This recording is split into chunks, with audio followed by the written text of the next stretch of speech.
नमस्कार दोस्तों, स्वागत है आप सभी का हिस्ट्री 365 में।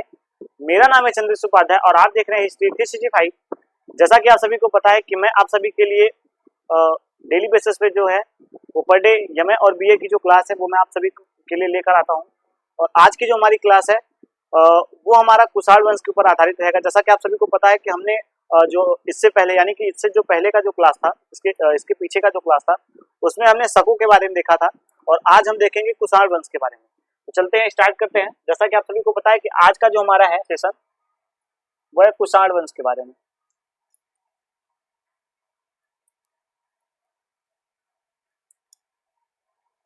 कुषाण वंश के बारे में हम देखेंगे। सबसे पहले हम इनके जो एक इम्पोर्टेंट बातें हैं, हम इनके सारी इम्पोर्टेंट बातों को देखेंगे। उसके बाद हम एक एक करके इनके जो शासक हुए हैं उनके बारे में जो जानकारी होंगी वो आप तक पहुंचाएंगे। तो जैसा कि आप सभी को पता है कि यह हमारा आज का जो क्लास है वो कुषाण वंश के ऊपर आधारित है और हम इन्हीं के ऊपर जो हमारा जो बिंदु है वो कुषाण वंश है। तो आज हम कुषाण वंश के बारे में ही देखेंगे। सबसे पहले आपको बता दें कि जो कुषाण वंश है यह मध्य एशिया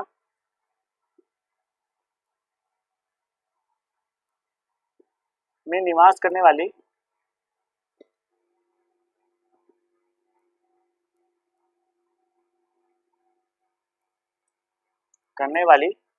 चीन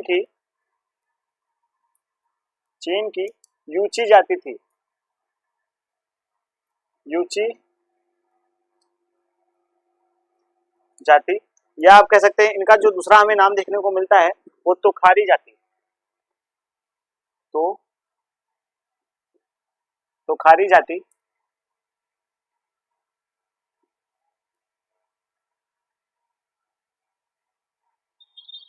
कहा जाता है। तो आपको बता दें कि यह जो जाति है वो चीन की निवास करने वाली जाति है। और उसके बाद हम देखेंगे कि यह इनका जो वहाँ का नाम है वो तोखारी जाति या यूची जाति इनको कहा जाता है। आपको बता दें कि इनका जो मूल निवास स्थान था वहां से वहां पे ऐसा क्या घटित हुआ जिस कारण से इन्होंने अपने मूल निवास को त्याग करके अपने एक नए कह सकते हैं कि नए जगहों की तलाश की। तो उसका यह कारण था कि शकों का आक्रमण, अरे सॉरी माफ कीजिएगा, हुड़ों का आक्रमण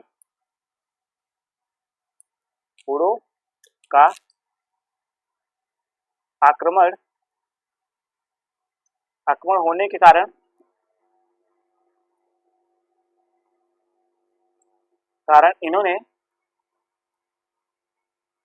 इन्होंने अपने मूल निवास स्थान से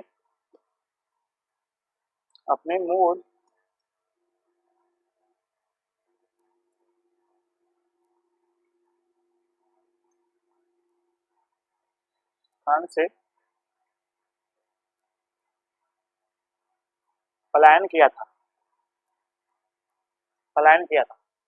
हम देखेंगे कि इनकी जो शाखाएं हमें देखने को मिलती है वो मूल रूप से दो देखने को मिलती हैं। यानी कि अभी भारत की बात नहीं कर रहे हैं, अभी इनकी शाखाओं के बारे में बात कर रहे हैं। भारत में है वो 5 शाखाएं हमें देखने को मिलती है, लेकिन वैसे देखेंगे तो इनकी हमें 2 शाखाएं देखने को मिलती हैं। इनकी 2 शाखाएं हमें देखने को मिलती हैं। तो जो पहला शाखा है वो कह सकते हैं कि बड़ा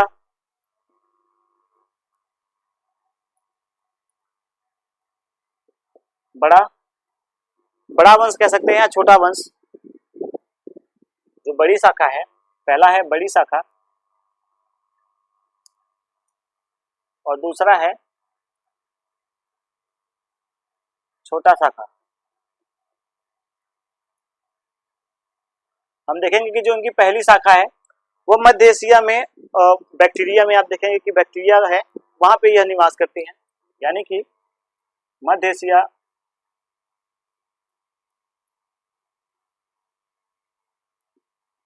बैक्टीरिया में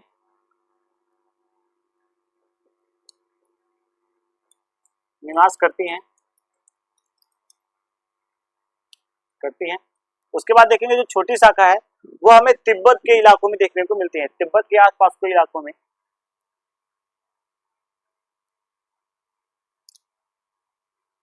तिब्बत के आस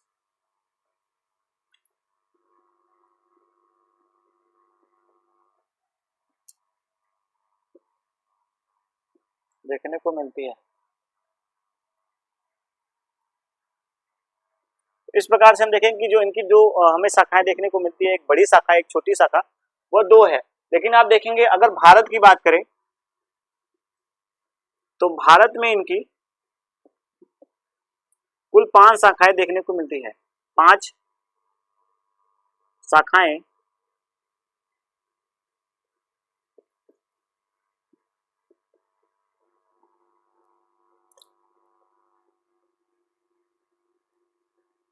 मिलती हैं। आपको बता दें कि अब हमारा जो कुषाण वंश यानी कि जो अब स्टार्टिंग हो रहा है, तो आपको मैंने एक इनके जो नाम थे वो मैंने आपको बता दिए। इसके बाद आपको बताएं कि इस वंश का जो हमें एक कुजुल कैडफिसस जो शासक है, जिसको हम कह सकते हैं कि प्राथमिकता देते हैं कि पहला शासक, इसको हम मानते हैं कुजुल कैडफिसस। कुजुल कैडफिसस कुजुल कैडफिसर ने इन पांचों शाखाओं को जो इन 5 कह सकते हैं कि राज्य थे, कह सकते हैं जो इनकी 5 शाखाएं थे, इनको लेकर के कुषाण वंश का जो है वह विस्तार किया। यानी कि कुजुल कैडफिसर ने इन 5 शाखाओं को एकत्रित कर कुषाण वंश का विस्तार किया था। शाखाओं को मिलाकर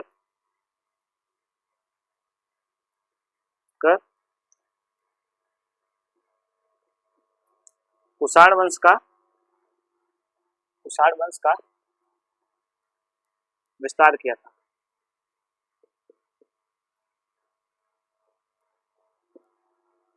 जैसा कि आप सभी देख रहे हैं कि जो कुजुल कैडफिसस हैं, ये पहले ऐसे शासक हमें देखने को मिल रहे हैं जिन्होंने भारत में निवास कर रहे और उस समय की यूची और यूची कह सकते हैं या तोखारी कह सकते हैं, इनकी जो बातें हैं इनको एक साथ लेकर के अपने जो कुषाण वंश है उनको आगे बढ़ाते हैं।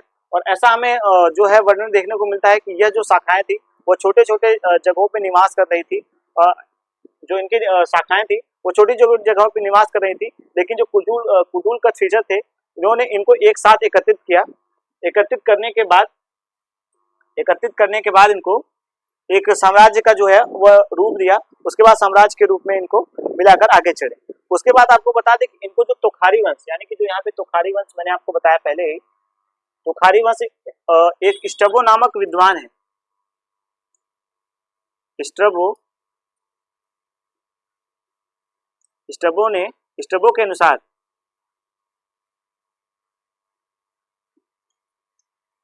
के अनुसार आप देखेंगे कि इनका जो तोखारी हमें जानकारी देखने को मिलती है, तो इनकी जो भाषा थी वो तोखारी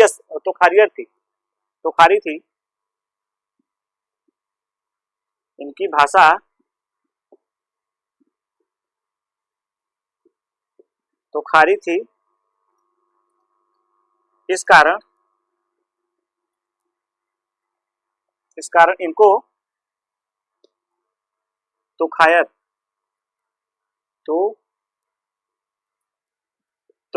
कहा गया।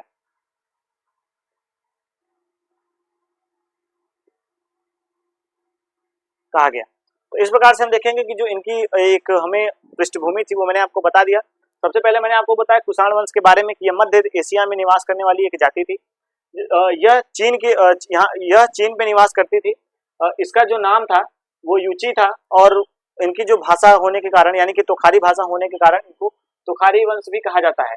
और इसके बाद बता दें कि इनका जो मूल निवास स्थान था वहां से इन्होंने पलायन क्यों किया, क्योंकि वहां पे हुरों का जो आक्रमण था वो हो गया था। इस कारण से यह 2 शाखाओं में विभाजित हो जाती है, पहला बड़ी शाखा और दूसरा छोटी शाखा। जो बड़ी शाखा है वह मध्य एशिया की बैक्टीरिया नामक, आप जैसा कि आप जानते होंगे कि बैक्टीरिया में एक जगह है, वहां पे वहां पे जाके निवास करने लगी। उसके बाद कुछ जो हिस्से थे वो तिब्बत के आसपास के इलाकों में हमें देखने को मिल जाते हैं। यानी कि जो तिब्बत का एरिया है, आप देखेंगे कि भारत से सटा हुआ जो तिब्बत का एरिया है वो हमें देखने को मिलता है, तो यहाँ पे इसके आसपास के इलाकों में यह निवास करने लगती हैं। हालांकि ये जब धीरे धीरे भारत में आती हैं तो इनका कुछ खास बच्चों से देखने को नहीं मिलता। ये छोटी छोटी जगहों पर रहकर अपना जो लालन पालन है वो कर रही थी। लेकिन जब कुदूल एक महत्वाकांक्षी शासक, आपको बता दें जो कुदूल कदफिसस था, इसने इन सभी को यानी कि अपनी जो उनकी जो बिरादरी थी, यानी कि इन सभी 5 शाखाओं को, इनकी जो 5 शाखाएं विभक्त थी भारत में, भारत के आसपास के इलाकों में या भारत में कह लीजिए जो विभक्त थी, उनको एक साथ मिला करके कुषाण वंश की कह सकते हैं कि नींव डाली और उसी प्रकार से इन्होंने इसका विस्तार किया। उसके बाद आप देखेंगे कि स्टबों ने इनको तोखारी, यानी कि इनका जो भाषा है वो तोखारी होने के कारण इनको तोखारी वंश कहा है। तो इस प्रकार से हमें जो एक इनके शुरुआती जो पहल है वह देखने को मिल जाती है। उसके बाद हम देखेंगे कि कुजूल कदफिसस जो है, अब ये तो कुजूल कदफिसस है। उसके बाद हम देखेंगे कुजूल कदफिसस, इनके बारे में हम देखेंगे इनके जो सिक्के मिलते हैं हमें, कुजूल कदफिसस जो है, इनके बारे में आपको बता दूं कि यह, जैसा कि मैंने आपको पहले बताया था कि यह जो शक शासक थे हर्नियस, जो शक शासक थे हर्नियस, यह शक शासक मैंने आपको जब यूनानी बताया था, यूनानियों के आक्रमण के बारे में बताया था, तो मैंने बताया था कि जो हिंद यमन शासक थे, माफ कीजिएगा, जो हिंद यमन शासक थे, यूनानी शासक, उनमें मैंने उनका अंतिम शासक बताया था। तो आपको बताया था कि हर्नियस का जो अंकन है वो हमें देखने को मिलता है। तो यह मूलतः उनके ही शासनकाल में सामंत के रूप में अपना जीवन जो है वह व्यतीत कर रहे थे। यानी कि आप बता दें, यह यूनानी अंतिम शासक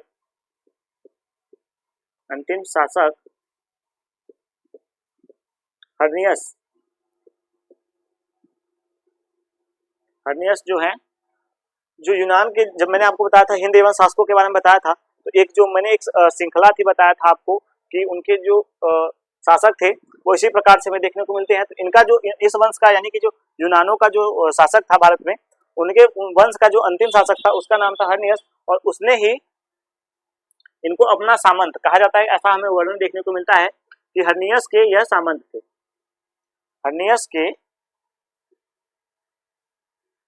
कुषाण सामंत थे।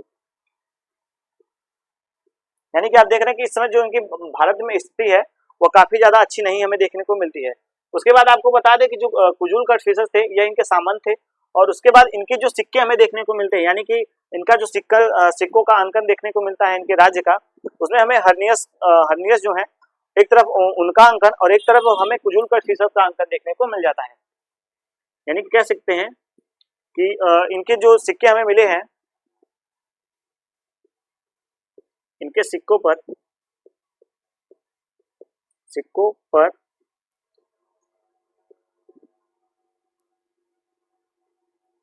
हर्नियस के अंकन हमें देखने को मिलते हैं। क्योंकि यह इनके सामंत थे इसलिए इनका अंकन इन्होंने अपने सिक्कों पे करवाया था। और आपको बता दें कि यह जो कुजूल कदफिसस थे, इन्होंने कभी कह सकते हैं कि मूल रूप से अपने आप को शासक नहीं घोषित किया। हालांकि इन्होंने काफी क्षेत्रों को जीता था। आपको बता दें इनके बारे में एक और इम्पोर्टेंट आपको बात बता दें कि जो कुजूल कदफिसस थे, इन्होंने पंजाब के इलाकों को जीता था। यानी कि आप देखेंगे कि जो पंजाब का इलाका है, पंजाब का सिंध पंजाब का इलाका, सिंध पंजाब का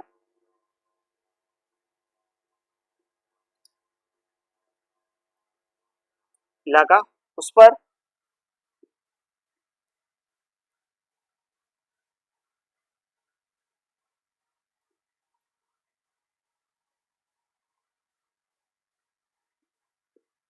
पर जीत हासिल की थी। उसके बाद अपना एक जो उपाधि है इन्होंने धारण किया था। इनका जो हमें महाराजाधिराज का उपाधि है, यह इसी विजय के बाद इन्होंने महाराजा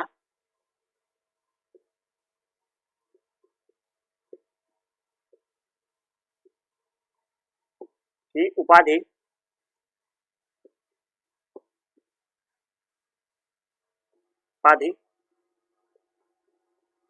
धारण की। जैसा कि मैंने आप सभी को बताया, कुजूल जो कदफिसस थे, ये कुजूल कदफिसस प्रथम है। मैंने आपको ये फर्स्ट है जिन्होंने इन शाखाओं को एकत्रित किया और उसके बाद निवास किया, उनको एक साथ किया। लेकिन जो मैं अब इनके बारे में बता रहा हूं यह है कुजूल कटफिशस द्वितीय। कुजूल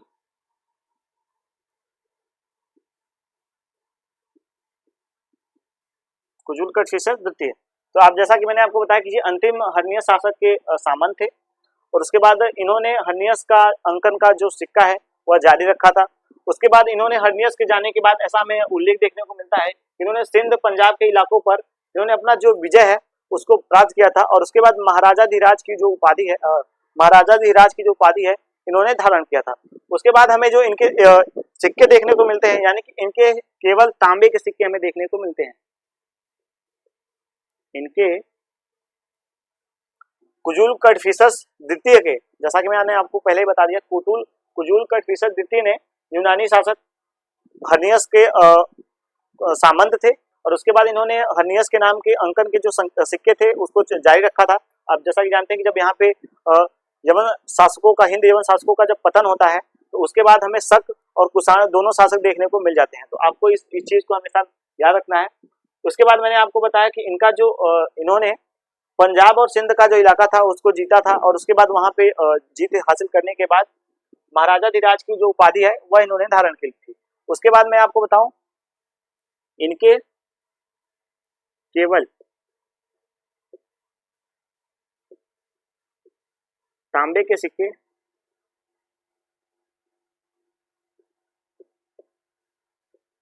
हमें देखने को मिलते हैं।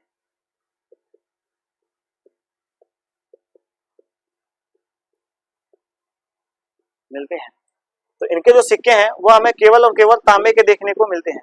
उसके बाद आपको बता दो कि जो कुजूल कटफिशस द्वितीय थे यह बौद्ध धर्म के अनुयायी थे। यह बौद्ध धर्म के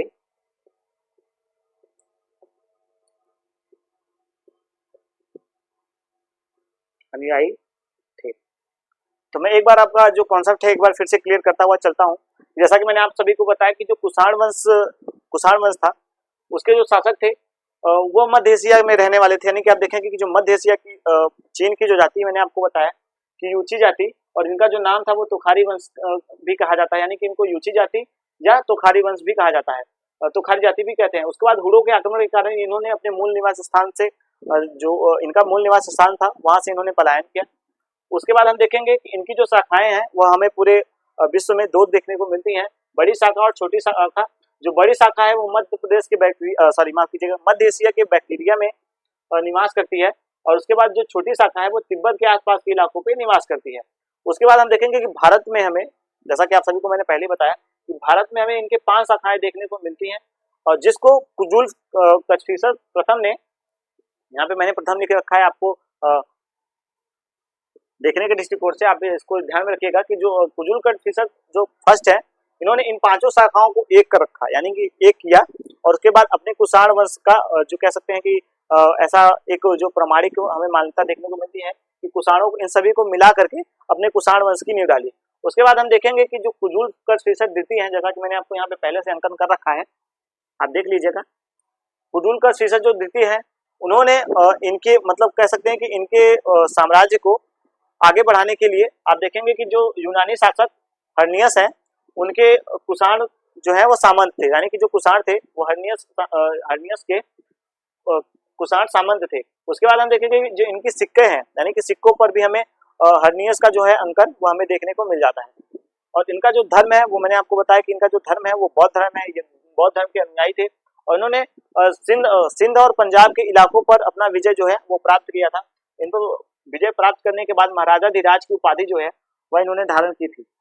महाराजा धीराज की जो उपाधि है उन्होंने धारण कर थी। और हम बता दें जो कुजूल कटफिशस द्वितीय है उनका केवल और केवल हमें तांबे का ही सिक्का देखने को मिलता है, यानी कि जो उनका तांबे का सिक्का है वही हमें देखने को मिलता है, जिस पर इनका संपूर्ण हमें नाम और उल्लेख देखने को मिलता है। उसके बाद आपको बता दें कि अब हमारे जो अगले शासक हैं उनका नाम है भीम कटफिशस, यानी कि जो भीम कटफिशस है हमारा जो अगला शासक है हम उनके बारे में देखेंगे। तो मैं आप इसका स्क्रीनशॉट ले लें, मैं इसको थोड़ा सा साफ कर देता हूँ ताकि आपको देखने में थोड़ी सी समझने में थोड़ी सी आसानी हो।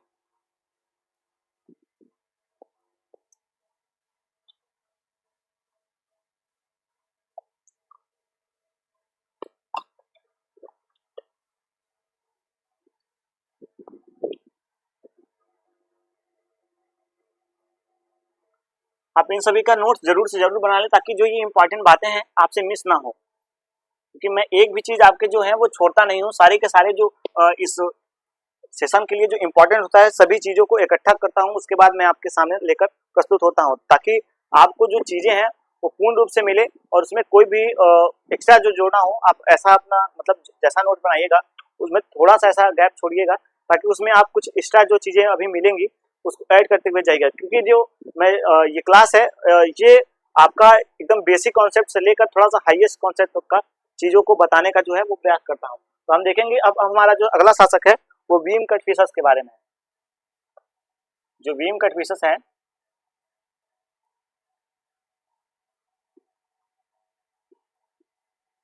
बीम कट फिशर्स के बारे में हम देखेंगे। तो आपको बता दें कि जो बीम कट फिशर्स है यह जो बीम कट फिशर्स है कुजूल कट फिशर्स के कह सकते हैं कुजूल कट फिशर्स के इनका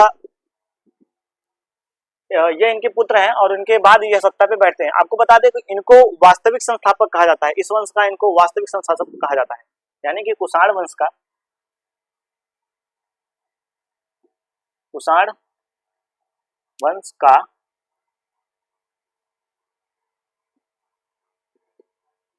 वास्तविक संस्थापक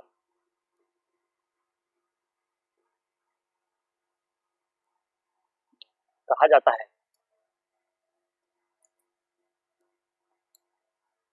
वास्तविक जो संस्थापक है वह कुजूल कट फिशर्स को कहा जाता है। इन्होंने सिंधु नदी को पार कर यानी कि आप देखेंगे कि इन्होंने सिंधु नदी को पार करके आप देखेंगे कि पंजाब तक का जो एरिया है इन्होंने इस पर विजय प्राप्त की थी। जो पंजाब का एरिया हमें देखने को मिलता है वहां तक का जो इलाका है इन्होंने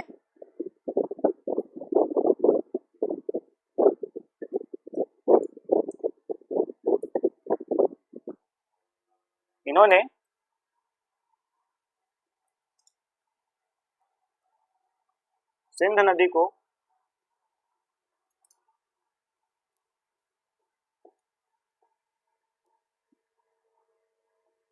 पार कर सभी प्रदेशों को जीता, सभी राज्यों को जीता।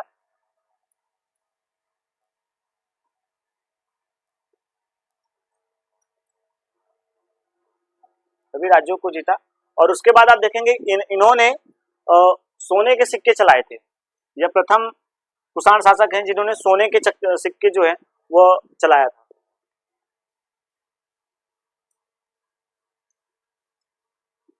यह प्रथम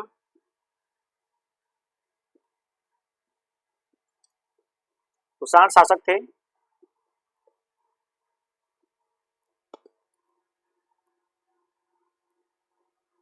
जिन्होंने शुद्ध सोने के जिन्होंने पहली बार आपको बता दें कि यूनानों के बाद पहली बार जो हमें शुद्ध सोने के सिक्के देखने को मिलते हैं, यानी कि शुद्ध सोने का जो अंकन हमें देखने को मिलता है, जो सिक्कों में उनकी मात्राएं देखने को मिलती है, वो शुद्ध सोनों के सिक्कों की जो थी वो कुषाणों ने ही चलाया था। इन्होंने पहली क्या यूनानों के बाद ऐसा आपको इस बात को नोट रखना है कि यूनान शासकों के बाद इन्होंने पहली बार शुद्ध सोने के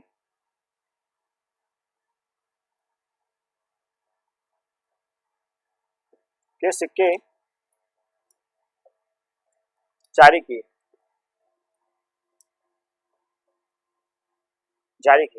उसके बाद हम देखेंगे कि इनके बारे में जो हमें पता चलता है, इन्होंने शिव नंदी और त्रिशूल की आकृति की भी सिक्के जो थे वो जारी किया था। इन्होंने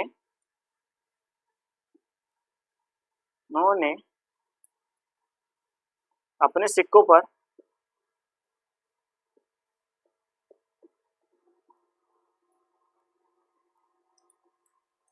शिव नंदी एवं त्रिशूल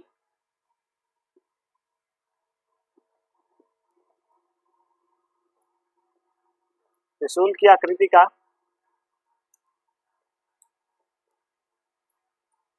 का सिक्का जारी किया था।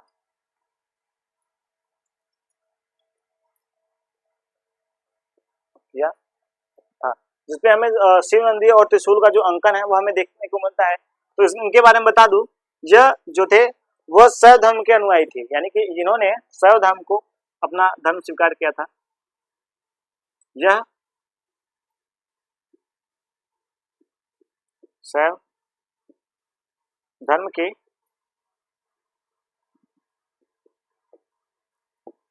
अनुयायी थे। इन्होंने शैव धर्म को जो है माना था।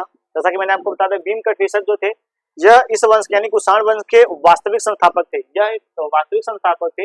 इन्होंने सिंध नदी को पार करके जो उनके बाद के जो इलाके थे, यानी कि जो उन सभी राज्यों को उन्होंने जीता और उसके बाद उसे अपने राज्य में स्थापित कर लिया। उसके बाद हमें कुषाण वंश के प्रथम ऐसे शासक देखने को मिलते हैं जिन्होंने शुद्ध सोने के जो सिक्के हैं उसको जारी किया।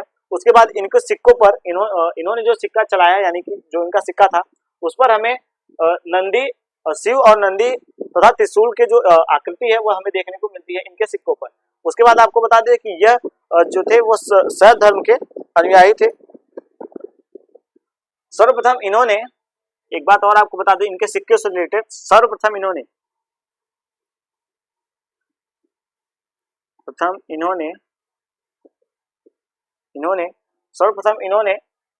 यज्ञ वेदिका, वैदिक, माफ कीजिएगा, वैदिक यज्ञ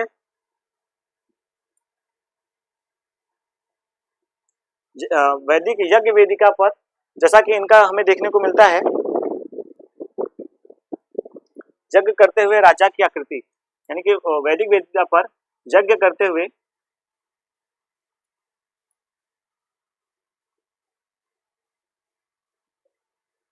राजा की आकृति का अंकन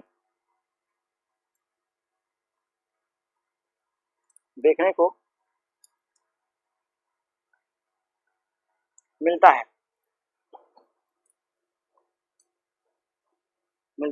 सर्वप्रथम अगर कोई हमें ऐसा शासक देखने को मिलता है जिसकी सिक्कों पर यज्ञ से रिलेटेड जो हमें बातें देखने को मिली, यानी कि यज्ञ का जो वेदिका बना है वो सारा बना है और उसके ऊपर यह यज्ञ करते हुए दिखाए गए, इन्होंने ऐसा अंकन करवाया है कि यज्ञ करते हुए यह दिखाई देते हैं। तो ऐसा जो इनके बारे में मैंने आपको सारी जानकारी दी। पहले हम एक बार फिर से रिफ्रेश करते हुए चलेंगे ताकि आपको जो रिवीजन है वो सही से हो सके, आपका जो रिवीजन है, ताकि आप कंफ्यूज ना हो। क्योंकि क्या है कि कुछ जगहों पे मात्राओं की गलती के कारण थोड़ा सा इधर उधर हो जाता है। तो मैंने आपको पहले समझाया था कि जो भीमकटफिसर थे, यानी कुजुलकटफिसर प्रथम जो थे, उनके पुत्र थे भीमकटफिसर। इनको कुषाण वंश का वास्तविक संस्थापक कहा जाता है, क्योंकि इन्होंने कुषाण का जो साम्राज्य था उसको काफी ज्यादा जो था उसको विस्तार किया था। कुषाणों का जो साम्राज्य था उसका विस्तार किया था। उसके बाद इनके जो हमें सोने के सिक्के का, यानी कि आपको बता दें कि पहले ऐसे कुषाण शासक थे जिन्होंने अपना सोने का सिक्का जारी किया था। और उसके बाद आप देखेंगे इनके जो सिक्के हैं उस पे हमें नंदी और त्रिशूल की आकृति बनी हुई देखने को मिलती है। उसके बाद हम देखेंगे कि यह शैव धर्म के अनुयायी है, यानी कि इन्होंने इनके जो पिता थे वो बौद्ध धर्म के अनुयायी थे, मैंने आपको पहले बताया। और ये जो है वो शैव धर्म के अनुयायी है। सर्वप्रथम इन्होंने ही यज्ञ वेदिका पर, यानी कि यज्ञ करते हुए राजा की जो आकृति है वह अपने सिक्कों में देखने को इनके सिक्कों में हमें देखने को मिलता है। अब हम देखेंगे कनिष्क प्रथम के बारे में, यानी कि इस वंश का कनिष्क प्रथम, इनका जो टाइम पीरियड है आपको बता दें, यह 85 से हमें 78 से 101 ईस्वी तक, यह 78 से ईस्वी से 101 ईस्वी तक देखने को इनका जो टाइम पीरियड है वो हमें मिलता है। तो आप इस बात को हमेशा याद रखिएगा, क्योंकि टाइम पीरियड जो है वो काफी ज्यादा इंपॉर्टेंट होता है किसी भी परीक्षा के दृष्टिकोण से। आपको बता दें कि यह इस वंश के सबसे महान शासक थे। यह कुषाण वंश के सबसे महान शासक थे।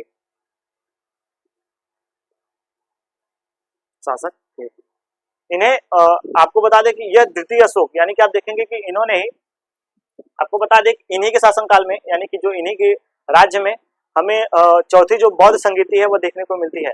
मैंने आपको पहले ही बताया था कि जो बौद्ध संगीति हमें देखने को मिलती है कश्मीर के जो कश्मीर का एक जगह है, कश्मीर की जगह है, कोई वन है, पेरू वन ऐसा कुछ नाम है वहाँ का। तो वहाँ पे इन्होंने चौथी बौद्ध जो संगीत थी उसका आयोजन जो है वो इन्होंने करवाया था। यानी कि आप देखेंगे कि जो कुषाण है, यानी कि कुषाण वंश के शासक जो कनिष्क हैं, इन्होंने चौथी बौद्ध संगीति दी। और आपको बता दें इनकी जो इन्होंने द्वितीय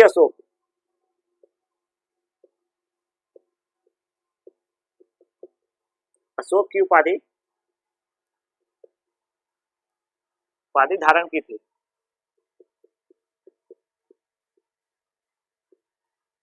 इन्होंने द्वितीय अशोक की जो उपाधि है उसको धारण किया था, क्योंकि इन्होंने इतने युद्ध लड़े थे। इन्होंने अपने साम्राज्य को, समझ लीजिए कि इन्होंने अपने साम्राज्य को चीन तक विस्तारित किया था।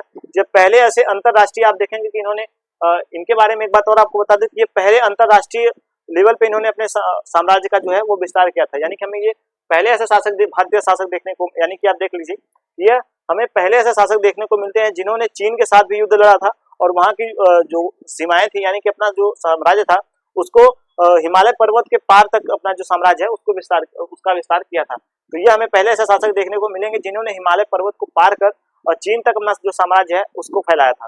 तो कनिष्क प्रथम के बारे में आपको इन सभी बातों के बारे में बताता हुआ चल रहा हूँ। और आपको बता दें इनका जो टाइम पीरियड था, यानी कि इन्होंने कुल 23 वर्ष तक अपना शासन किया था। इन्होंने 23 वर्ष तक शासन किया था, शासन किया था। तो आपको इस बात को नोट रखना है कि इन्होंने 23 वर्ष तक शासन किया था। उसके बाद इनके राज्यारोहण की जो हमें तिथि देखने को मिलती है, जैसा कि आपको पता है कि इन्होंने 78 से 101, आप देख सकते हैं कि इनका जो टाइम पीरियड है वो हमें देखने को मिल जाता है। इसी आधार पे इनके जो राज्याभिषेक है उनमें काफी ज्यादा विवाद हमें देखने को मिलता है। हालांकि हमें विवादों से थोड़ी दूरी बना के रखनी है। और मोस्ट इंपॉर्टेंट चीज आपको बता दें कि इनका 78 ईस्वी में राज्याभिषेक होता है, राज्याभिषेक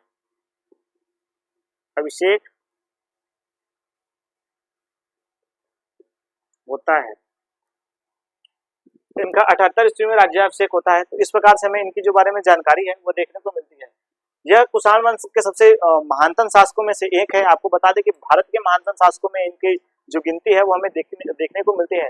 आपको बता दें कि गांधार शैली, अभी जब मैं आपको आगे पढ़ाऊंगा तो बताऊंगा कि गांधार शैली का जो विकास है वो इनके शासनकाल में सबसे अधिक हमें देखने को मिलता है।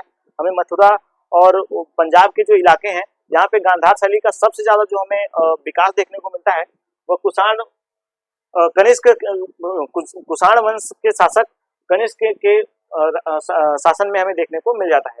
इस प्रकार से हम देखेंगे कि जो कनिष्क है वो काफी ज्यादा जो इनको समृद्धि हमें है वो देखने को मिली है। अब इनके अभिलेख हैं, अभिलेखों के माध्यम से हम इनकी जो बातें हैं वो देखते हुए चलेंगे। जो इनके प्रमाण हमें देखने को मिल गए हैं उनके बारे में देखेंगे। इनके जो राज्य दरबार में जो निवास करने वाले जो विद्वान थे उन्होंने अपनी जो रचना की है, यानी कि जो इनके विद्वान थे, जो इनके राज्य में विद्वान रहते थे, उन्होंने इनकी एक अपने अपने ग्रंथों की जो रचना की है उनके आधार पे हम इनके सारी बातों को देखते हुए चलेंगे। हालांकि ये काफी महान सम्राटों में से एक माने जाते हैं। तो मैं एक बार बोर्ड को फिर से साफ कर लेता हूँ ताकि आपको पूरी बातें जो है एक बार में ही समझा पाऊँ। ठीक है, आप इन सभी बातों का जितना मैं बता रहा हूँ आप इसको नोट करते हुए चलिएगा और इसका रिवाइजन जरूर से जरूर इसको रिवाइज कीजिएगा। नहीं तो आप क्या है कि इन सभी बातों को भूल जाएंगे, क्योंकि इतिहास जो है बहुत ज्यादा बड़ा है। आप पढ़ेंगे विस्तार से तो आपके दिन के दिन निकल जाएंगे, आपको पता नहीं चलेगा और जो आपका टाइम है वो खत्म होता ही जाएगा। तो आपको बता दें कि जो इतिहास है वो बहुत ज्यादा बड़ा है। तो आपको इन सभी बातों का इन सभी बातों को अपने संज्ञान में रखते हुए आगे बढ़ना है। अब देखते हैं कनिष्क के अभिलेख। यहाँ पे मैं लिख देता हूँ कनिष्क के अभिलेख।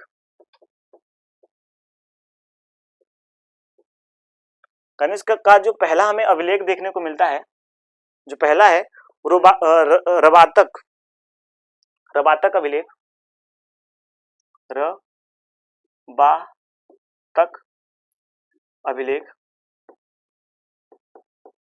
प्रभातक अभिलेख जो है यह हमें इनका पहला अभिलेख देखने को मिलता है। इसका जो इसमें जो हमें वर्णन देखने को मिलता है, इसमें सभी कुषाण वंश के शासक यानी कि इनकी जो वंशावली है, इसमें सभी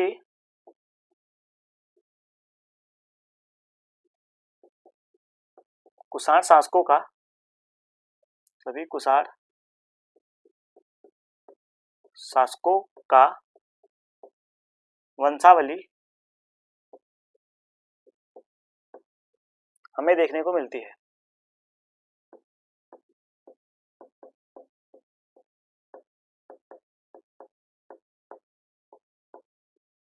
इसमें हमें सभी इनके जो इनके राज्य में जो शासन कर रहे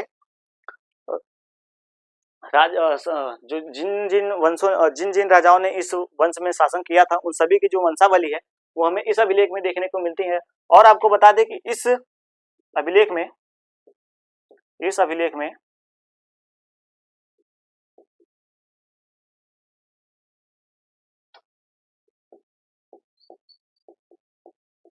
में हमें इनके जो राज्य थे यानी कि जो इनके राज्य का एक वर्णन है, उसमें हमें 6 राज्यों का जो वर्णन है वह देखने को मिलता है। इस अभिलेख में इनके 6 राज्यों का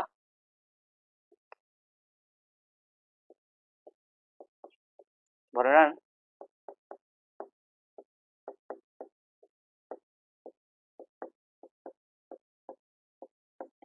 मिलता है।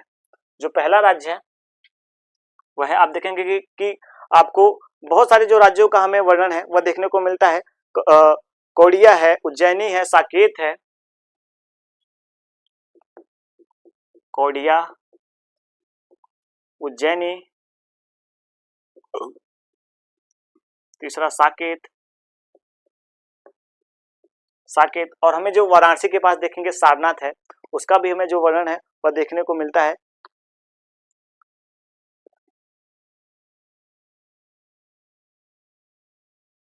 चौथा है इनका पाटलिपुत्र।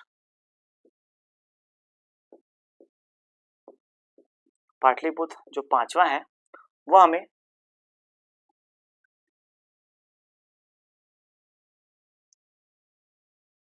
चंपा और कौशांबी। जो छठा है वह कौशांबी है। इस प्रकार से हमें इनके जो राज्यों का एक वर्णन है वो पता चल जाता है कि इनका जो राज्य था वो कहाँ तक इनका जो राज्य है वो फैला हुआ था।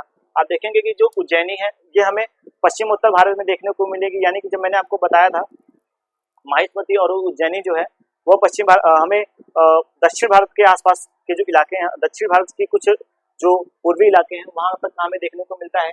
जो कौड़िया है ये आप देखेंगे कि पाकिस्तान के इलाके जो है वहां पे हमें देखने को मिलती है।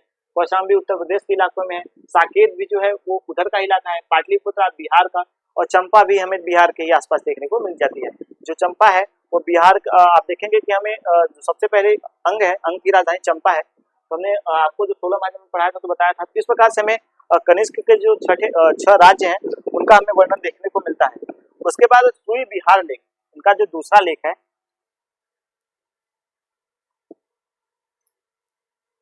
सुई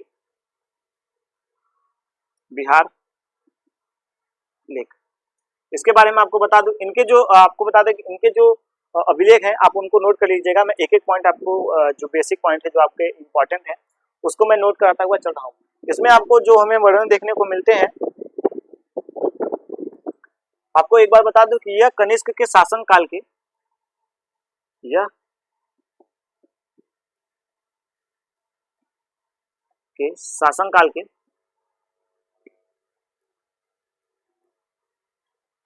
के 11वें वर्ष 11वें वर्ष उत्कीर्ण कराया गया था।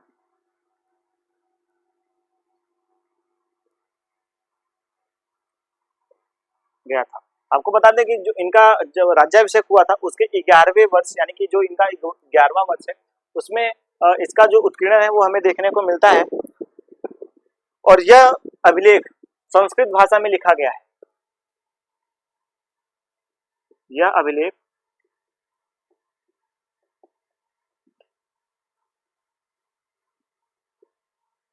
संस्कृत भाषा में लिखा गया है। आपसे एक क्वेश्चन है मेरा कि कौन सा शक शासक था जिसकी एक हमें पूरी अभिलेख देखने को मिलती है और वह पूरा का पूरा संस्कृत भाषा में लिखा गया और चंपू शैली में लिखा गया है। तो आपने अगर मेरी पीछे की वीडियो पीछे का क्लास देखा होगा तो आपको जरूर से जरूर इस बात का जो है अनुमान होगा। तो आप मुझको जरूर से, अगर आप इस वीडियो को देखें तो आप जरूर से जरूर इस बात का हमें कमेंट करके बताएं कि वो कौन सा शक शासक था। मैंने आपको एक पॉइंट भी दे दिया, शक शासक, और उसका अभिलेख हमें देखने को मिलता है और वह पूरी तरह संस्कृत में है और चंपू शैली में लिखा हुआ है। तो आप इसके जो उत्तर है वो मुझे कमेंट सेशन में जरूर से जरूर दीजिएगा ताकि आपको इन सभी बातों का जो संज्ञान है वो मिलता हुआ चले। और इनकी जो हमें जो दूसरी या तीसरी जो अभिलेख है वह सारनाथ का अभिलेख, सारनाथ का अभिलेख। उसके बाद हमें सारनाथ के अभिलेख में हमें यहाँ तक की जो इनकी राज्य है सारनाथ एवं कौशाम्बी का अभिलेख, हमें इनके बारे में एक बार बता दूं कि इस अभिलेख में हमें इन सभी राज्यों पे इनका जो वर्चस्व है वह स्थापित जो है वो दिखता है। ऐसा वर्णन हमें देखने को मिल जाता है कि इनका जो राज्य था वो सारनाथ तक भी फैला हुआ था। तो हमें इस अभिलेख में यही सारी जानकारियां इनकी जो है वह देखने को मिलती है। उसके बाद हम देखेंगे कि यह राज्य अभिषेक के तीसरे वर्ष, आपको इस बात को हमेशा नोट करना है कि जो यह अभिलेख है यानी कि जो सारनाथ अभिलेख है, एक मुख्य पॉइंट जो है मैं आपको बता दूं कि यह अभिलेख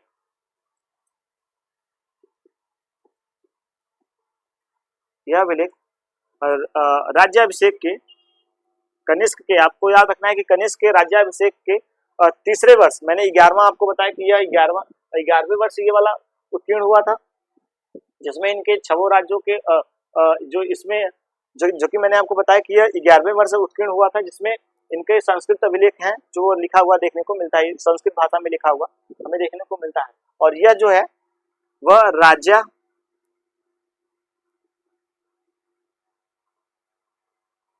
राज्याभिषेक के तीसरे वर्ष उत्कीर्ण कराया गया था। तो आप इन सभी के बारे में एक एक जो पॉइंट है वो अपना नोट करते हुए चलिएगा। उसके बाद हम देखेंगे कि साची का अभिलेख जो चौथा है,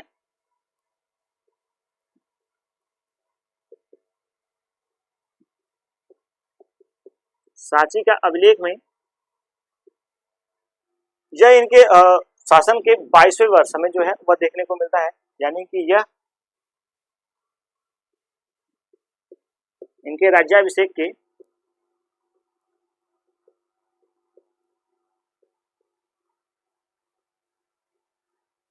22वें वर्ष उत्कीर्ण कराया गया था, ऐसा हमें वर्णन इसमें देखने को मिल जाता है।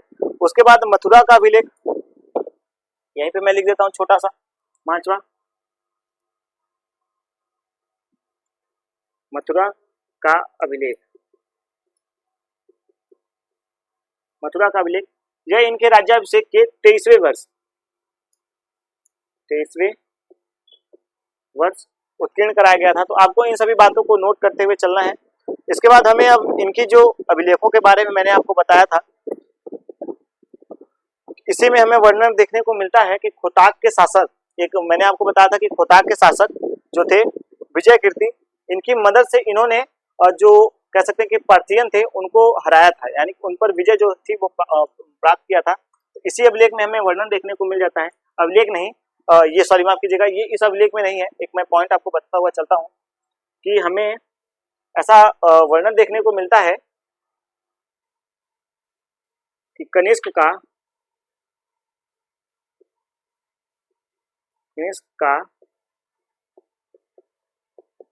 खोतान के शासक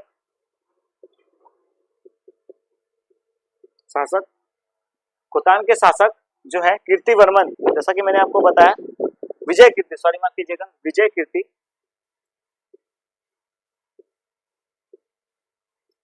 कीर्ति जो है, इनकी मदद से इन्होंने पार्थियक, आपको बता दें कि साकेत, साकेत अयोध्या, पुस्तक में अयोध्या लिख लीजिएगा।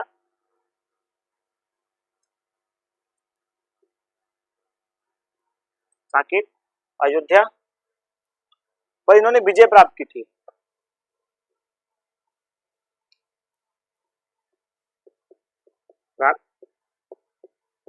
किया था। तो इस प्रकार से जो हमें इनके विजय यात्राओं के बारे में इनके जो सभी मित्र हैं उनके बारे में जो हमें वर्णन देखने को मिलते हैं। तो इस प्रकार से हमें सारी जो जानकारियां देखने को मिलती हैं। आपके अभिलेख मैंने आपको बताया कि कनिष्क के जो अभिलेख हैं उनके बारे में आपको बता रहा हूँ। तो पहला जो अभिलेख हमें देखने को मिलता है रबातक अभिलेख है। इसमें हमें इनके सभी कुषाण जो शासक हैं उनकी वंशावली हमें देखने को मिलती है और साथ ही साथ इसमें इनके जीते हुए इनके 6 राज्य जो दूर दूर तक फैले हुए थे वो हमें देखने को मिल जाते हैं। मैंने आपको 6 राज्य का नाम जो है वो बता दिया, कंबोडिया है, उज्जैनी है, साकेत है, पाटलिपुत्र है, चंपा है, कौशाम्बी है। तो इस प्रकार से हमें इन सभी राज्यों के बारे में वर्णन देखने को मिल जाता है। उसके बाद हम देखेंगे सूर्य विहार लेख। इसमें हमें यह जो कनिष्क है उनके शासन के 11वें शासन राज्याभिषेक, सॉरी माफ कीजिएगा, राज्याभिषेक के 11वें साल यानी कि जो 11वें साल में यह उत्कीर्ण कराया गया था। उसके बाद यह संस्कृत भाषा में है लिखा गया है, इसको आप ध्यान में रखिएगा। सारनाथ और सारनाथ के जो अभिलेख हैं, सारनाथ के अभिलेख और हमें जो कौशाम्बी का अभिलेख है, इसमें इन सभी विजयों के बारे में जो है वो हमें वर्णन देखने को मिल जाता है कि इनका यहाँ पर भी जो विजय है वो हुआ था और यह राज्याभिषेक के तीसरे वर्ष यानी कि तीसरे वर्ष जो है वह उत्कीर्ण कराया गया था। जो सांची का अभिलेख है यह राज्याभिषेक के 22वें वर्ष उत्कीर्ण कराया गया था। जो मथुरा का अभिलेख है यह 23वें वर्ष उत्कीर्ण कराया गया था। और कनिष्क का हमें ऐसा वर्णन देखने को मिलता है कि कनिष्क का एक दोस्त था खोतान का शासक जो था कीर्तिवर्मन, जैसा कि मैंने आपको यहाँ पे बता दिया, विजय कीर्ति, सॉरी माफ कीजिएगा, कनिष्क का एक मित्र था, ऐसा हमें वर्णन देखने को मिलता है जो खोतान का शासक था विजय कीर्ति। यह साकेत पर इसकी जो विजय है उसमें साथ जाके एक साथ इन दोनों मिलकर इन्होंने एक साथ इस पर विजय जो है उसकी मदद से इन्होंने प्राप्त की थी। यानी कि जो हमें इनके बारे में वर्णन देखने को मिलते हैं इस प्रकार से देखने को मिलते हैं। आपको बता दें कि पर्थिया से युद्ध जो है, एक पॉइंट और आप यहीं पे नोट कर लीजिएगा। अब इनका जो युद्धों का एक काल है वो हमें देखने को मिलेगा, तो मैं थोड़ा सा आप इसको एक बार नोट कर लीजिएगा। तो मैं थोड़ा सा एक तरफ साफ कर लेता हूँ, पूरा नहीं करूंगा, ताकि आपको इन सभी के बारे में इन सभी बातों के बारे में समझाता हुआ और बताता हुआ चलो।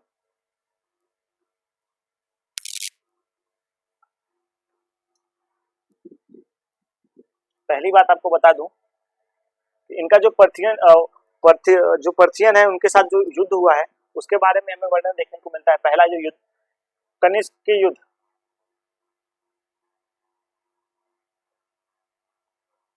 आप लोग एक ऐसा टॉपिक बनाते हुए अगर जब सेशन को बांटते रहेंगे ना तो क्या होगा कि आपका जो नोट्स बनेगा वो आपको अगर आज पढ़े, अगर आपने आज बनाया है तो आप अगर 2 साल 4 साल बाद भी उसको देखेंगे तो आपको जो जानकारी है वो उनके बारे में मिलती हुई चली जाएगी। तो आपको बता दें कि कनिष्क का पार्थियन के साथ युद्ध, पार्थियनों साथ युद्ध, आपको बता दें कि इन्होंने कनिष्क ने पार्थियन से युद्ध लड़ा था और इनको हराया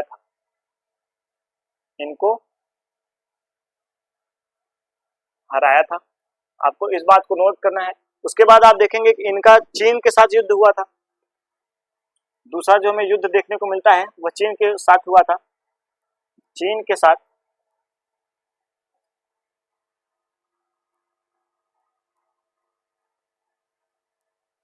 भी देखा, जैसा कि मैंने आपको बताया था कि ये पहला ऐसा शासक भारत का हमें देखने को मिलता है। हालांकि जब आपको मैं दक्षिण भारत का इतिहास पढ़ाऊंगा उसमें भी बताऊंगा कि उसमें भी एक ऐसा शासक हमें देखने को मिलता है जिसने रोमन साम्राज्य यानी कि आप देखेंगे कि जो हमारा रेशम मार्ग है उसको भी बाधित कर दिया था और उस मार्ग को भी अपने अंतर्गत हमें देखने को मिलता है। जब भी हमें जो यह भी शासक है यानी कि आप देखेंगे कि जो कनिष्क है इसने भी जो रेशम मार्ग है उस पर अपना नियंत्रण जो है वो स्थापित कर दिया था, ताकि वहां से आने जाने वाले चीन से और जो यूनानियों के साथ जो व्यापार होता था, यूनानियों के साथ जो व्यापार हुआ करता था उन सभी मार्गों पर इसने अपना नियंत्रण स्थापित कर रखा था। यानी कि उनसे इनसे एक कर का जो मोटा रकम था यह वसूलता था। तो आप देखेंगे कि ये प्रथम में शासक ऐसा देखने को मिलता है जो चीन के साथ युद्ध करता है और पहला युद्ध है जो वो हार जाता है, यानी कि इस युद्ध में पहला युद्ध जो है वो हार जाता है। आपको बता दें कि यहाँ के जो शासक थे, चीन के शासक जो थे हांग वंश के, चीन पर उस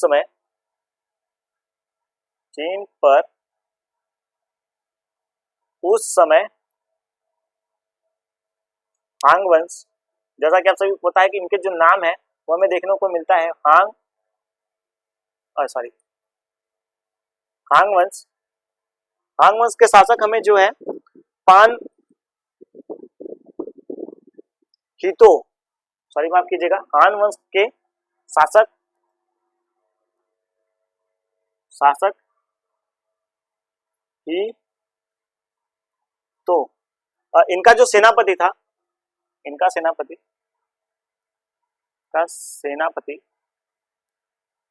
जिसका नाम था पान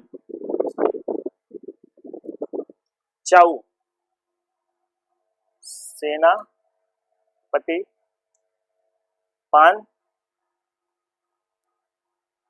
चाऊ, इसने कनिष्क को एक बार युद्ध में हरा दिया था। इसने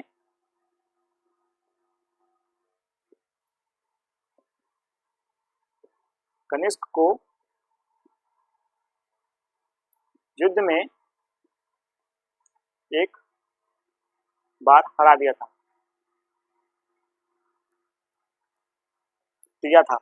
आपको बता दें कि जब इस युद्ध में कनिष्क हारा तो उसने एक भारी जो इनका नुकसान हुआ था उसकी जो भारी रकम थी वह इसने चीनियों को दिया, यानी कि चीन के जो शासक थे उनको इसने भारी एक रकम जो है वह दिया कि आपकी सेना के साथ हमारा युद्ध हुआ और इसमें जो हमें क्षति हुआ, यानी क्षति की जो आपूर्ति थी वह कनिष्क ने किया। अलबरूनी, यानी कि आपको बता दें कि जो मुस्लिम शासक मुस्लिम भारत पे यात्री, जब मैं आपको सेशन के बारे में पढ़ाऊंगा तो अलबरूनी के बारे में जरूर बताऊंगा। अलबरूनी ने ऐसा वर्णन किया है, अलबरूनी जो कि मुस्लिम यात्री हैं। आप देखेंगे कि जब हमारा 8वीं सदी 9वीं सदी में जब ये भारत में आते हैं, अलबरूनी जो है वो 10वीं सदी में आते हैं, माफ कीजिएगा 10वीं सदी में आते हैं भारत पे, और इन्होंने ऐसा वर्णन किया है कि इनका जो कह सकते हैं कि इन्होंने यानी कि जो कनिष्क था इसने चीनियों से अपना जो प्रतिशोध था उसको लिया था और उनके राज्य पर इन्होंने अपना जो है वो स्थापित किया था।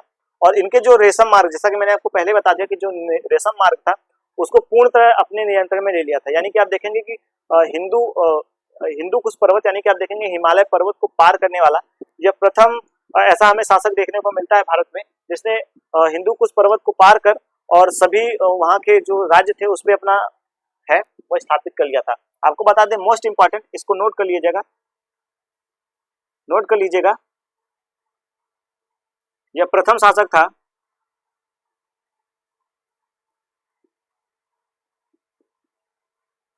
था जिसने हिमालय पार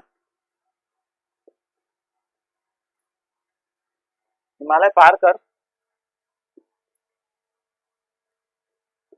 अपने साम्राज्य का विस्तार किया था।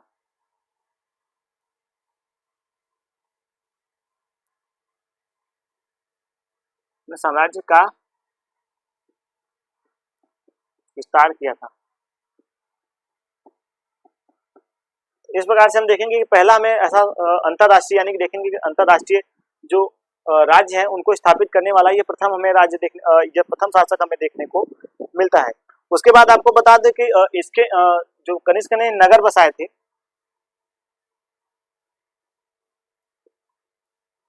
कनिष्क के बसाए गए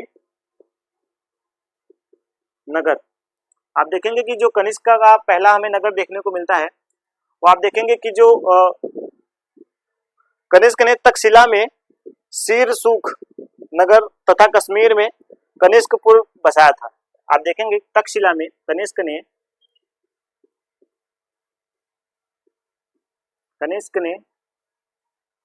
तक्षशिला में दिख रहा है, हाँ, कनिष्क ने तक्षशिला में कनिष्क ने तक्षशिला में शीर्षुख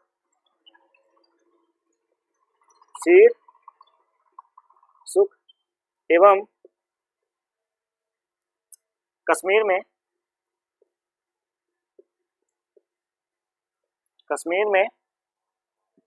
कनिष्कपुर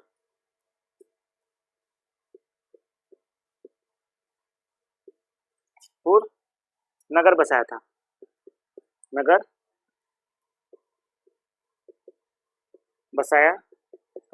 आपको एक बात और इनके बारे में बता दूं कि इस बात की पुष्टि आप देखेंगे कि जो कल्हड़ की राज तरंगिणी है उसमें भी हमें इस बात की पुष्टि हो जाती है कि इसने यानी कि कनिष्क ने सचमुच एक जो राज्य था उसको स्थापित किया था और हिमालय को पार कर वहां के जो राज्य थे उस पर अपना जो सत्ता था उसको स्थापित किया था।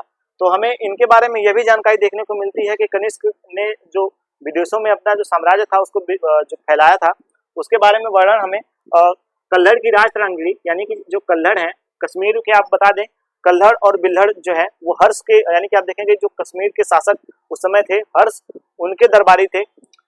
हर्ष हमें इतिहास में कई नाम देखने को मिल जाते हैं, तो हर्षवर्धन की बात मैं नहीं कर रहा हूँ। जो कश्मीर के शासक उस समय थे यानी 10वीं सदी की मैं बात कर रहा हूँ कि 10वीं सदी में जो कल्हड़ थे वह हर्ष के दरबारी कवि थे और उन्होंने एक आधुनिक कह सकते हैं कि एक किताब की जो है वह रचना की थी जिसका नाम है राज तरंगिणी यानी कि राजाओं की नदियां। आप देखेंगे कि राज तरंगिणी की जो हमें एक अनुवाद देखने को मिलता है वह राजाओं की नदियां हैं। तो इस प्रकार से हम देखेंगे कि राज तरंगिणी में हमें ऐसा वर्णन देखने को मिलता है कि जो कनिष्क थे इनका साम्राज्य हिंदू कुश पर्वत को पार कर यानी कि हिमालय तक विस्तृत था। जब पहला ऐसा राजा हमें देखने को मिलता है जिसका रेशम मार्ग पर भी कह सकते हैं कि जो चीन से और ईरान इराक से जो रेशम मार्ग का अनुसरण कर रहे थे उस समय वो लोग एक रेशम मार्ग के सहारे जो है वो अपना व्यापार जो था उसको स्थापित कर रहे थे। तो उस पर भी इनका कठोर निरंतर था और इसने उनसे तमाम जो कर की जो रकम थी वो उसकी वसूली थी। यानी कि आप देखेंगे कि कनिष्क ने चीन पे अपना पूर्ण रूप से, पूरे चीन पे तो नहीं लेकिन चीन के कुछ भाग ऐसे थे जिन पर इन्होंने अपना पूर्ण रूप से जो स्थान है उसको स्थापित कर रखा था। उसके बाद हम देखेंगे कि पेशावर में स्थित डेरी कनिष्क की चैत्य के अवशेष मिलते हैं। यानी कि आप देखेंगे कनिष्क का जो हमें अवशेष है, माफ कीजिएगा,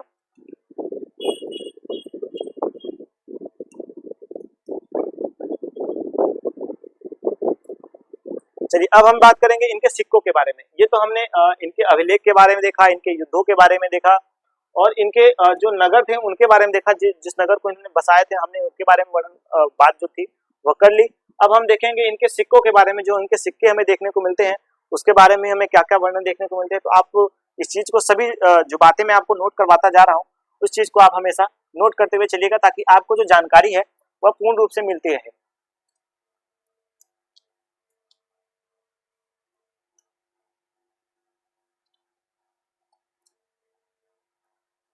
अब हम देखेंगे कनिष्क के सिक्के।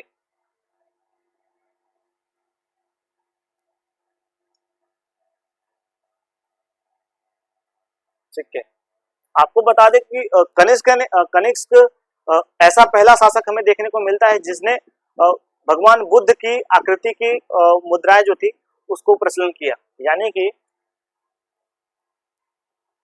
कनिष्क ने महात्मा बुद्ध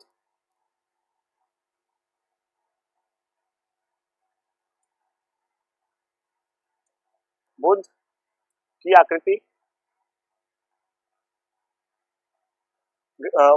आकृति वाला सिक्का जारी किया।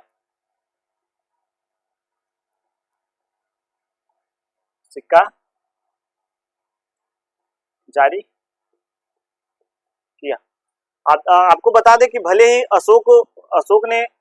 सम्राट अशोक ने मौर्य वंश के जो शासक थे सम्राट अशोक, उन्होंने भले ही बौद्ध धर्म का बहुत ज्यादा प्रचार प्रसार किया था लेकिन उन्होंने भी अपने सिक्कों में भगवान बुद्ध की जो अंकन है उसको नहीं किया था। लेकिन आप देखेंगे कनिष्क ऐसा हमें पहला भारतीय शासक पहला शासक देखने को मिलता है जिसने बुद्ध की आकृति की जो अंकन किया हुआ बुद्ध की आकृति थी उसका जो अंकन है उसने करवाया था। यानी कि बुद्ध की आकृति की जो मुद्रा है उसका जो प्रचलन है वो इसने किया था। और एक बात आपको बता दूं कि हिंद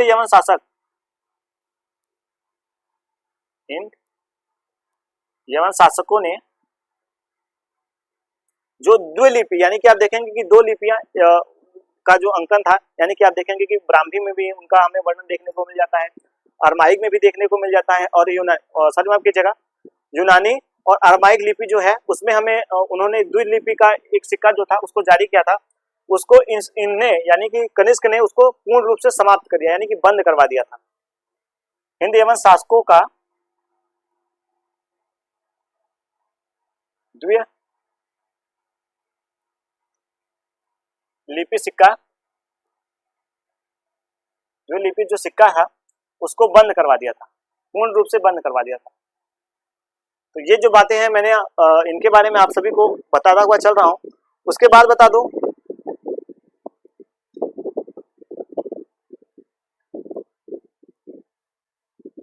और एक बात, आपको इंपॉर्टेंट बात बता दूं, कनिष्क के सिक्कों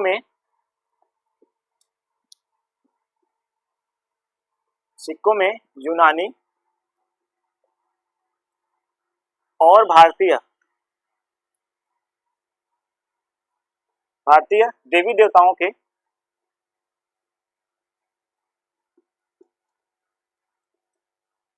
देवताओं के अंकन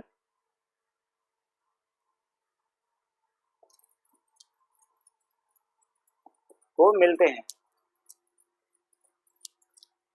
यानी कि आपको बता दूं कि कनिष्क के जो हमें सिक्के देखने को मिलते हैं उसमें भारतीय देवी देवता जो थे वो तो थे ही, लेकिन जो यूनान के देवी देवता थे उनका भी जो हमें अंकन है वो भी हमें देखने को मिल जाता है। यानी कि ऐसा कहा जाता है कि इसका यानी कि जो इनका साम्राज्य था वो बैक्टीरिया तक फैला हुआ था। यानी कि आप देखेंगे कि ईरान इराक का जो भाग है वो सारा जो था वो कनिष्क के अंतर्गत था, इसलिए इन्होंने यूनान के देवी देवताओं का भी जो अंकन है उस पर अपने सिक्कों पे करवा रखा था, ताकि इन सभी का जो अंकन है वह हमारे साम्राज्य में पूर्ण रूप से चल सके। यानी कि भारतीय जो देवी देवता थे उनका अंकन और जो वहां के शासक थे यानी कि जो यूनान के देवी देवता थे उनके अंकन हमें देखने को कुषाण के कनिष्क के हमें सिक्कों पे उनका अंकन देखने को मिलता है। जैसा कि मैंने आपको बता दिया, कनिष्क के सिक्कों में आप देखेंगे सबसे पहले सर्वप्रथम भारत में प्रचलित यानी कि भारत में चलाने वाला जो सिक्का है वह बुद्ध की आकृति का जो भारत में सबसे पहले चलाने वाला सिक्का है वह कनिष्क ने चलाया था।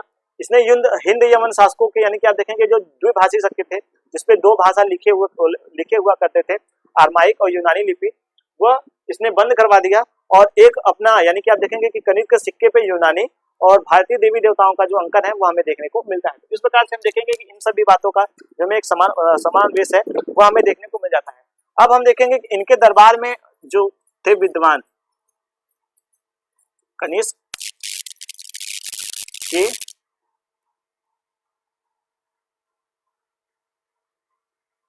दरबार में जो विद्वान थे उनमें देखेंगे सबसे पहले हम देखेंगे चरक को जैसा कि आप सभी जानते हैं कि चरक संहिता है, आप सभी को पता भी होगा, नहीं पता हो तो आप जान लीजिएगा, इसको नोट कर लीजिएगा कि चरक ने चरक संहिता लिखा है और यह महाकाया की यानी महाकाया चिकित्सा शास्त्र की यह प्रथम पुस्तक है। यानी कि आप देखेंगे चरक ने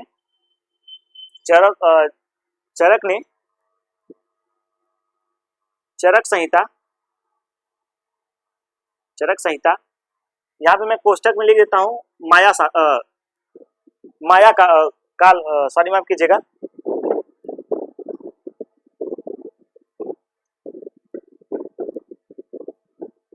काय चिकित्सा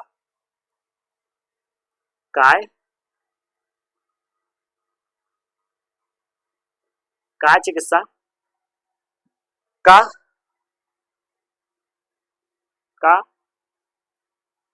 निर्माण किया।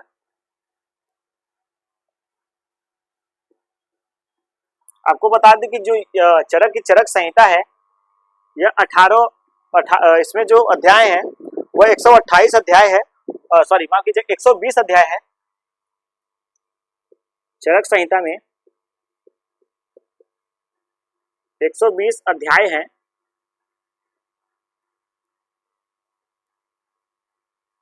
है और 8 खंडों में यह विभाजित है।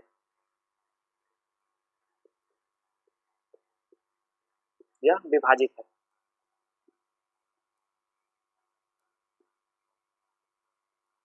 8 खंडों में यह विभाजित है और जो चरक थे यह कनिष्क के राजवैद्य थे।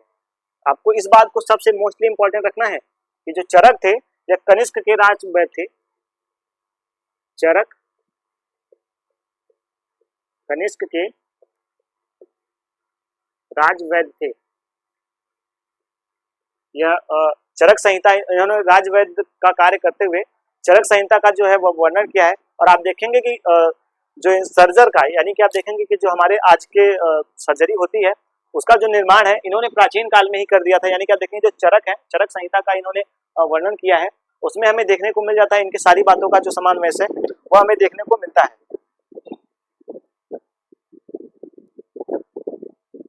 और आपको एक बार बता दें कि अल्बरूनी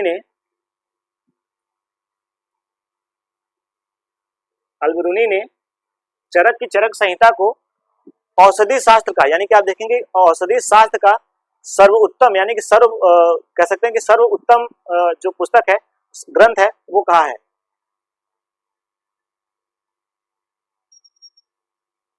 चरक की पुस्तक को औषधि शास्त्र का, औषधि शास्त्र का सर्वोत्तम पुस्तक कहा है, सर्वोत्तम ग्रंथ कहा है, सॉरी माफ कीजिएगा, ग्रंथ। हमें ऐसा जानकारी देखने को मिलता है। तो ये चरक संहिता के बारे में जो मैंने आपको बता दी। अगर आपको ये चीज नोट करना हो तो आप एक जगह एक पेज में एक अच्छे से इसको अंडरलाइन कीजिएगा, क्योंकि इससे क्वेश्चन बहुत ज्यादा पूछे जाते हैं। यानी कि आपको बता दें कि चरक संहिता के बारे में जो जानकारी है वो मैं आपको बता दूं कि इन्हीं के राजवैद्य थे, यानी कि जो कनिष्क थे इन्हीं के राजवैद्य थे। अभी हम देखेंगे आगे हम देखेंगे चरक के बारे में। अब हम देखेंगे अश्वघोष के बारे में। पहले हमने चरक के बारे में देखा, अब हम देखेंगे अश्वघोष के बारे में। यानी कि आप इसको नोट कर लीजिएगा जरूर से जरूर, ताकि मैं इसको साफ कर रहा हूं।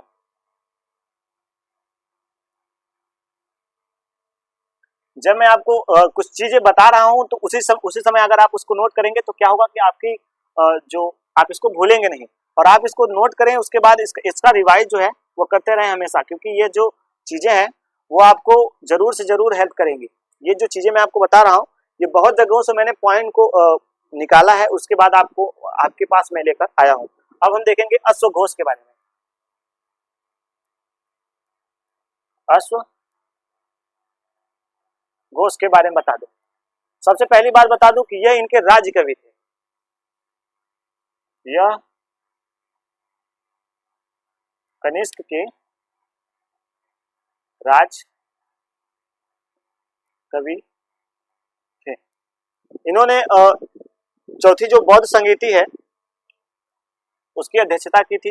इसके उपाध्यक्ष थे, सॉरी माफ कीजिएगा, ये इसके उपाध्यक्ष थे।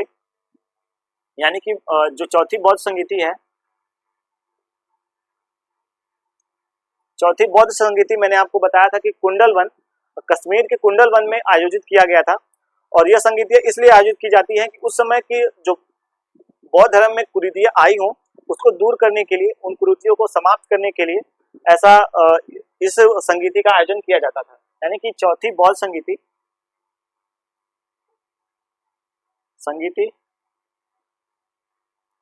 चौथी बौद्ध संगीति में यह उपाध्यक्ष थे।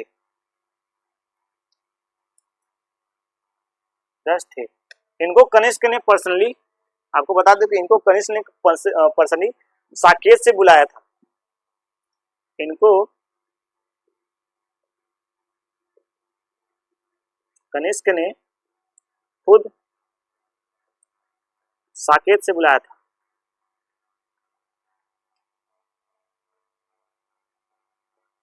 लाया।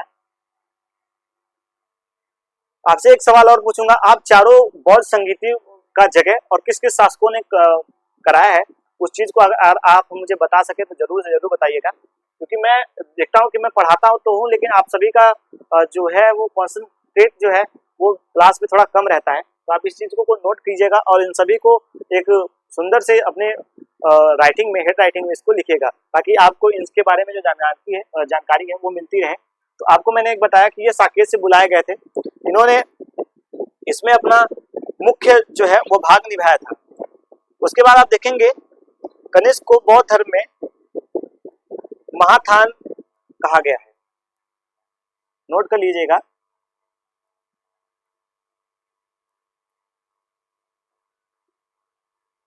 कनिष्क को बौद्ध धर्म में महाथान कहा गया है, इस बात को नोट कर लीजिएगा। अब देखेंगे कनिष्क का अंतिम दिन, यानी कि कनिष्क की मृत्यु कैसे होती है।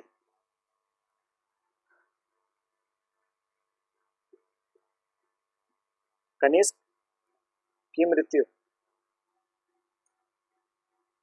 कनिष्क की मृत्यु के बारे में बता दें कि इनके ही सैनिकों ने इन्हें गड्ढे में बंद करके, यानी कि कह सकते हैं कि गड्ढे में डाल करके एक कह सकते हैं कि बेल्ट तरह का एक बेल्ट, या कह सकते हैं कि एक ऐसा कोई उपकरण, उस समय एक ऐसा हथियार था जिसे पीटा जाता था, जैसे कि चाबुक होता है उसी तरह का कोई हथियार था, उससे इन्होंने पीट पीट कर इनकी हत्या कर दी। यानी कि कनिष्क की मृत्यु अत्यंत दुखद रही।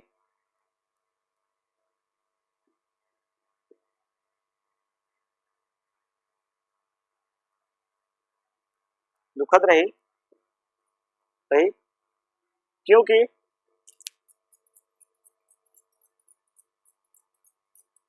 क्योंकि इनके सैनिकों ने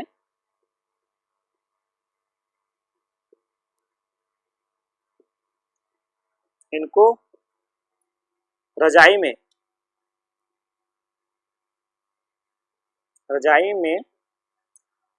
ऐसा हमें वर्णन देखने को मिलता है, मुगद्दरों से पीट पीट कर मार डाला, पीट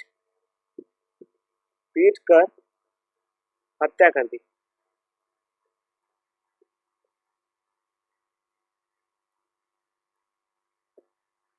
इस प्रकार से इस महान सम्राट का जो अंत है वो हमें देखने को मिल जाता है कि इनकी मृत्यु हो जाती है। अब हम इनके वंशजों के बारे में देखेंगे, यानी कनिष्क का जो वंशज है उसके बारे में हम एक पहल जो है वो करेंगे, ताकि हमें इनके बारे में जो जानकारी है वो मिलती रहे।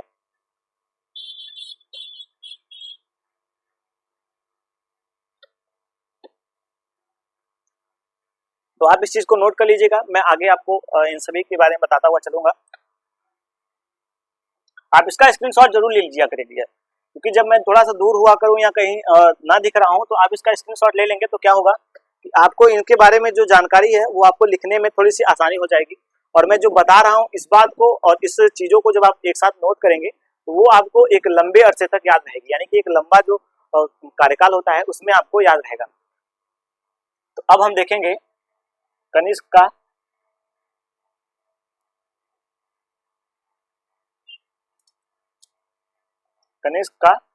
उत्तराधिकारी।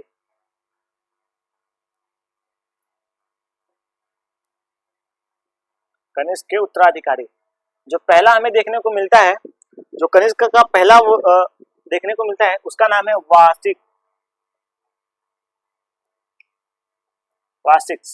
ऐसा हमें वर्णन देखने को मिलता है कि यह जो था इसने सर्वप्रथम कनिष्क प्रथम के साथ अपना एक कह सकते हैं उनके कार्यकाल के साथ ही अपना जो शासनकाल था उसको प्रारंभ कर दिया था। इसने प्रारंभ में ही कनिष्क के साथ अपना राज्य करना स्टार्ट कर दिया था,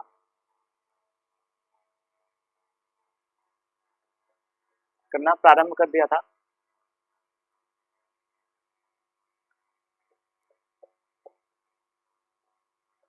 और कनिष्क की मृत्यु के बाद यह पूर्ण रूप से यानी कि स्वतंत्र रूप से एक शासक के रूप में अपना जो कार्य है वो करने लगता है। यानी कि आप देखेंगे कनिष्क के बाद, उनकी मृत्यु के बाद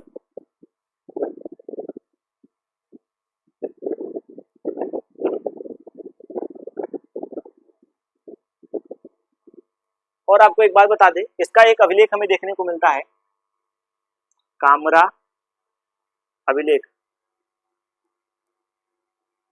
कामरा का जो अभिलेख है उसमें हमें इसका जो एक उपाधि है, एक नाम है जो देखने को मिलता है, उसको उसमें देव मनुष्य कहा गया है। इनको उसमें देव मनुष्य कहा गया है, कहा गया है। उसके बाद हम देखेंगे इनके बाद जो हमारे अब दूसरे हैं, यानी कि इनके बाद जो दूसरे हैं वो हुविस्क है, यानी कि दूसरे शासक।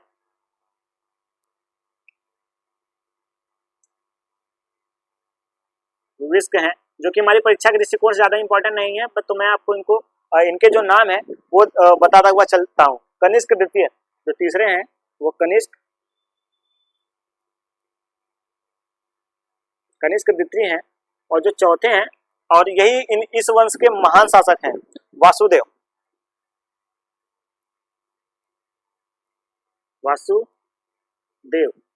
वासुदेव जो है यह इस वंश के महान शासक अंतिम, यह कुषाण वंश के अंतिम महान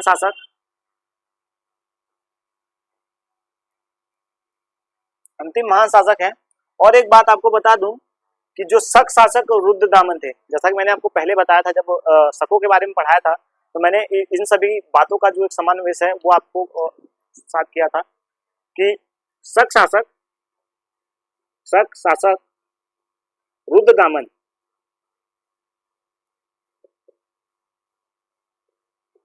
जो रुद्रदामन थे वह इनके समकालीन थे,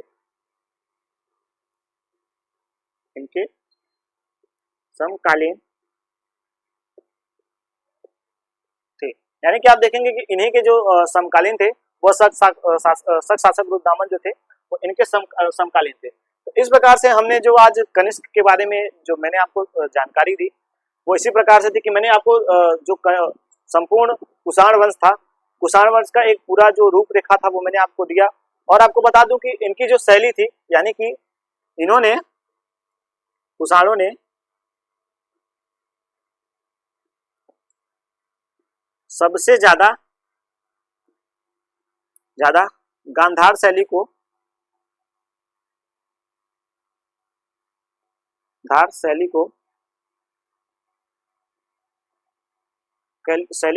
प्रेरित किया,